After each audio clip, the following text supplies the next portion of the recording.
भारत का स्वदेशी stealth fighter jet project एमका यानी एडवांस मीडियम कॉम्बैट एयरक्राफ्ट मौजूदा 5th जनरेशन के फाइटर जेट से कहीं ज्यादा एडवांस और पावरफुल है। दुनिया भर की नजरें इस पर टिकी हुई है क्योंकि अभी तक इस तरह की टेक्नोलॉजी सिर्फ अमेरिका, चाइना और रशिया के पास ही थी।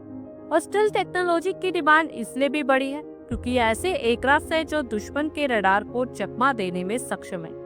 पाक मौजूदा स्टेल्थ टेक्नोलॉजी से आगे की चुनौतियों पर काम कर रहा है। एमका में दुश्मनों के रडार से बचने वाली स्टेल्थ कैपेबिलिटी तो होगी, इसे एडवांस आर्टिफिशियल इंटेलिजेंस यानी एआई से भी लैस किया जा रहा है, जो पायलट को एक्यूरेट डिसीजन लेने में कहीं ज्यादा सक्षम बनाएगी। एमका की खासियत यह है कि इसमें गैलियम नाइट्राइड मॉड्यूल वाले हमारे अपने उत्तम रडार का इस्तेमाल होगा, जो इसे और भी ज्यादा शक्तिशाली बना देंगी। इसका मतलब है कि एमका में जिस स्वदेशी टेक्नोलॉजी पर काम होगा वो इसे सिर्फ एक फाइटर जेट नहीं रहने देगा, बल्कि ये एक एडवांस हथियारों को ले जाने वाला एडवांस कॉम्बैट कंप्यूटर सिस्टम होगा, जो नेटवर्क सेंट्रिक मॉडर्न वॉरफेयर का फ्यूचर तय करेगा। एक रिपोर्ट के अकॉर्डिंगली एरोनॉटिकल डेवलपमेंट एजेंसी यानी एडीए ने इस 5th जनरेशन के फाइटर जेट्स के लिए आयरन बर्ड टेस्ट फैसिलिटी स्थापित करने हेतु आरएफपी यानी रिक्वेस्ट फॉर प्रपोजल जारी कर दी। आयरन बर्ड किसी भी एडवांस फाइटर जेट के डेवलपमेंट का एक अहम हिस्सा होता है।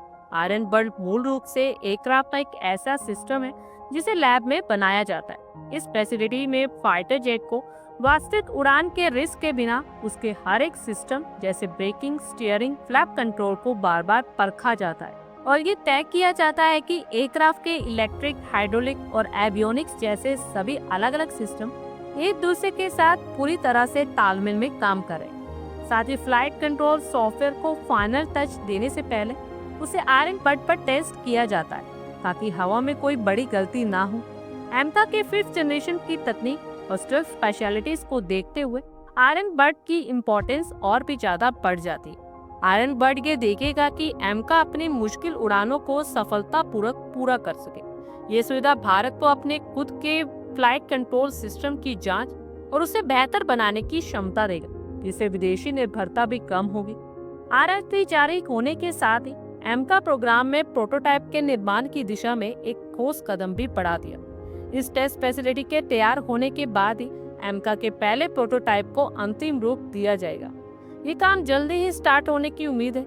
आयरन बर्ड जैसे एडवांस फैसिलिटी का भारत में स्थापित होना देश के एरोस्पेस इंडस्ट्री के लिए एक बड़ी अचीवमेंट हो, जिससे फ्यूचर में दूसरे फाइटर जेट्स के डेवलपमेंट में भी हेल्प मिलेगी। एमका की सफलता के साथ ही भारत दुनिया के हथियार ग्लोबल मार्केट के लिए गेम चेंजर साबित हो सकते हैं। बस इंतजार है 2028 का, जब दुनिया एमका के पहले प्रोटोटाइप को उड़ान भरते देख सकेगी। इसके साथ ही दुनिया भारत को डिफेंस निर्माण के क्षेत्र में भी गंभीरता से लेने को मजबूर हो।